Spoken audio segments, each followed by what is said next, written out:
छात्रों, आज हम आपके समक्ष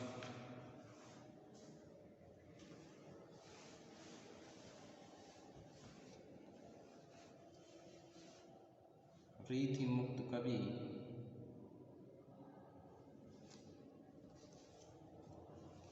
घनानंद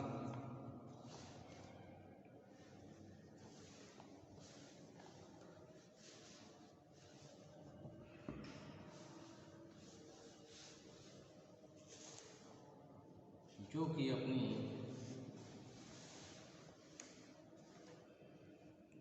लाक्षणिकता के लिए जाने जाते हैं,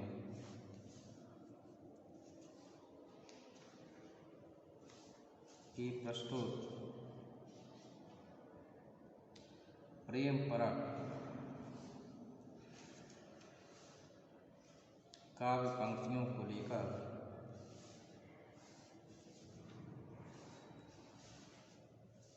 प्रस्तुत हुए हैं।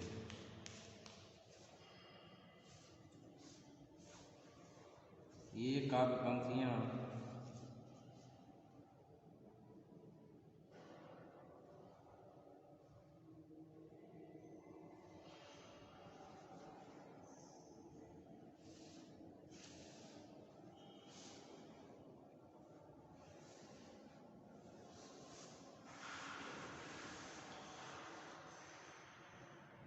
कवि की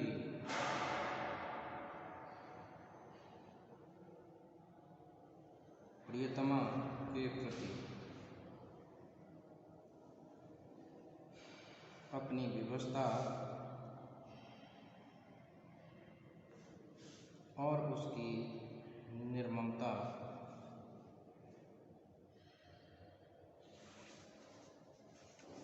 के विषय में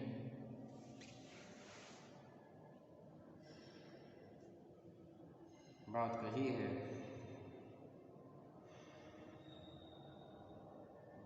और दूसरे सवैया में घनानंद ने अपनी विरह वेदना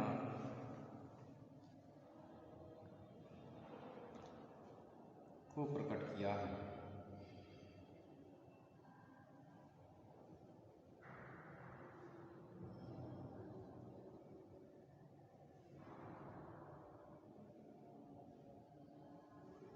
अपनी प्रियतमा के वियोग में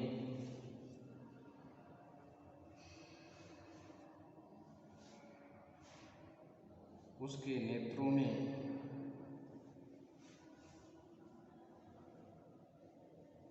सदैव अश्रुधारा बहती रहती है।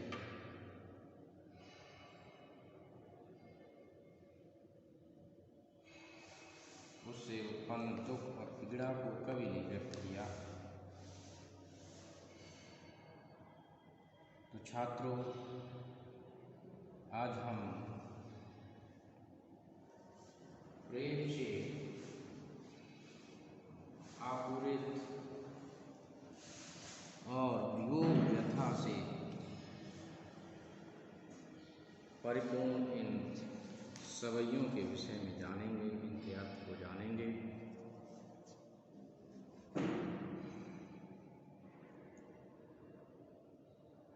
कवि ने लिखा है,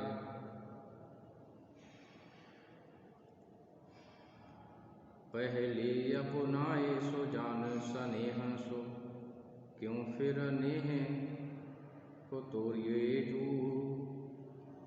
पहले अपनाए सो जान सनेह सो, क्यों फिर नेह को तोड़िए जू।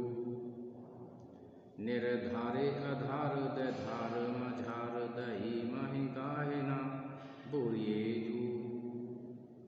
घन आनंद अपने चाते गे को गुण बांधे के मुँह ना छोड़िए जू। रस प्यास के जाए बढ़ाए के आस विशास यूं विष घोरिए जू। कि पहले अपनाए सुजान सने सो। घनानंद इसमें कहते हैं अपनी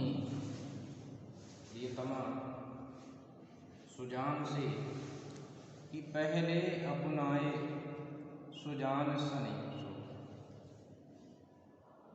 कि हे सुजान, तुमने पहले तो बड़े ही प्रेम से मुझे अपनाया, क्यों फिर नेह को तोड़िए यूं, और अब क्यों इस प्रेम के बंधन को तोड़ रही हो।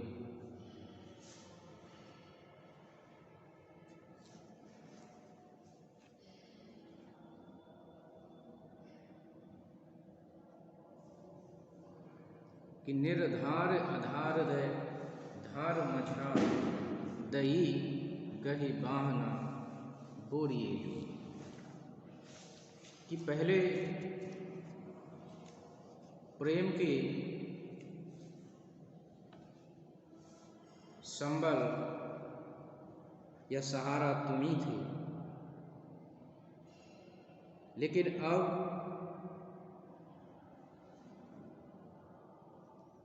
बीच मझधार में मेरा सहारा छीन कर आखिर क्यों डुबोना चाहते हो।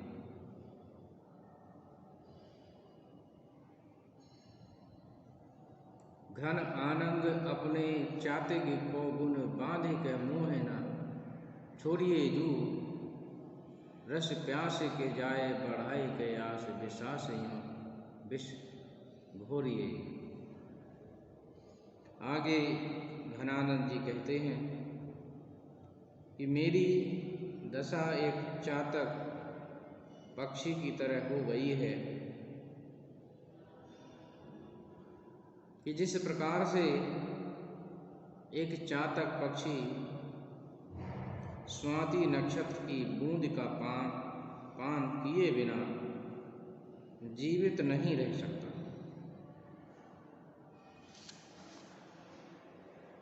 उसी प्रकार से मैं भी तुम्हारे दर्शनों के बिना जीवित कैसे रह सकता हूँ।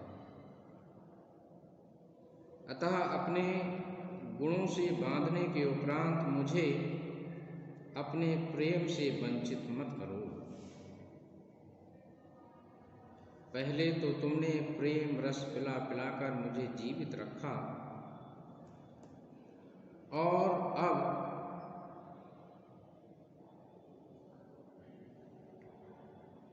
विश्वास में ही विष घोलने का कार्य आखिर तुम क्यों कर रही हो।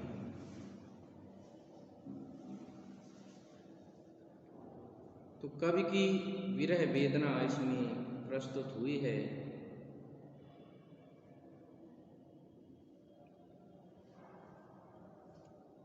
दूसरा सवैया देते हैं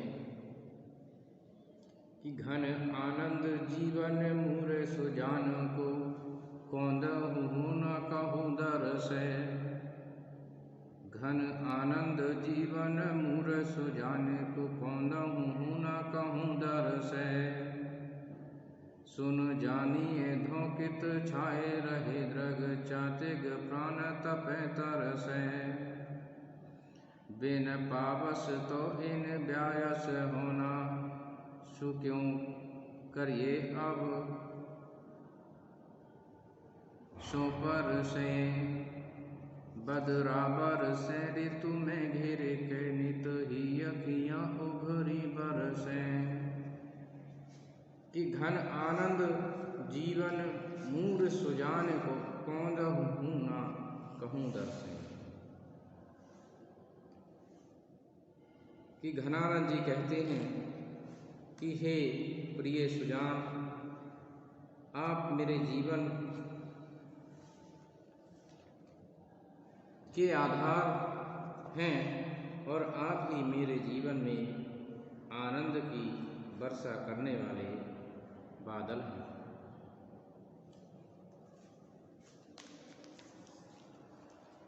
ना जाने आप मुझसे रूठकर कहाँ चले गए हैं, अब तो आपकी एक झलक भी दिखाई नहीं पड़ती।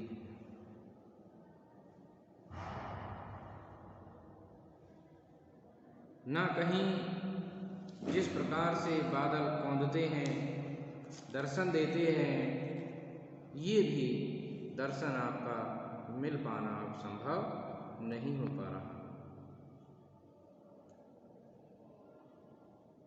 सुन जानिए धोंकित छाए रहे दृग चातिग प्राण तपे तरसे।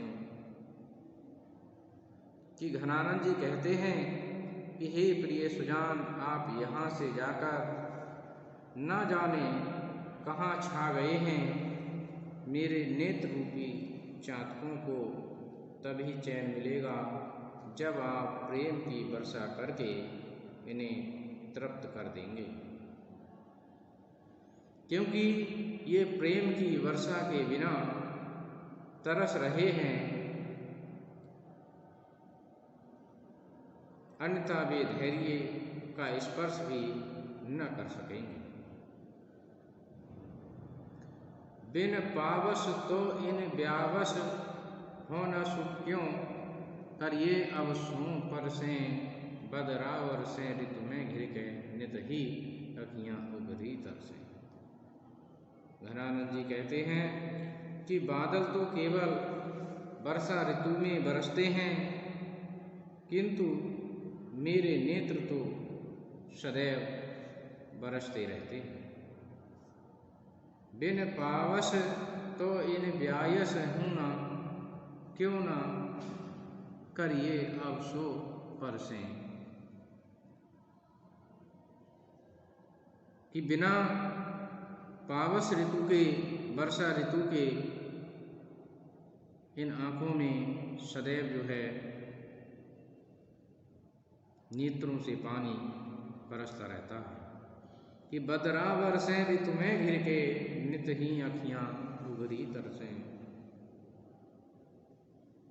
कि बादल तो केवल अपनी ऋतु, वर्षा ऋतु के अनुसार ही बरसते हैं, परंतु मेरी आँखों से तो सदैव जलधारा, अश्रुधारा बहती रहती है। तो इन पंक्तियों में वियोग की मार्मिक दशा का चित्रण देखा जा सकता है। वियोग श्रृंगार की छटा दोनों ही पदों में हम देख सकते हैं। तो मैं समझता हूँ छात्रों कि आपने ये समझा होगा। धन्यवाद।